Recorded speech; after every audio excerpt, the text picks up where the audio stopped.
Maksudnya dekat sini bila saya buka satu channel baru nanti dia akan ada ads sendiri kan? Itu depend strategi. Perlu tak buat baru? Kita yang manage sendiri je, tak perlu pun buat baru kalau tuan manage sendiri seorang. Kalau ads ni saya boleh gunakan untuk channel berbeza lah punya. Boleh.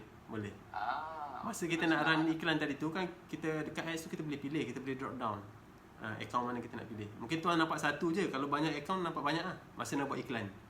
Boleh. Dalam proses nak dalam sehari dua ni lah buka lagi satu channel tu. Cuma kalau buat banyak-banyak, dia effort tu kena tinggi juga tu tuan. Sebab dia setiap account tu dia nak kena buat konten-konten yang berbeza.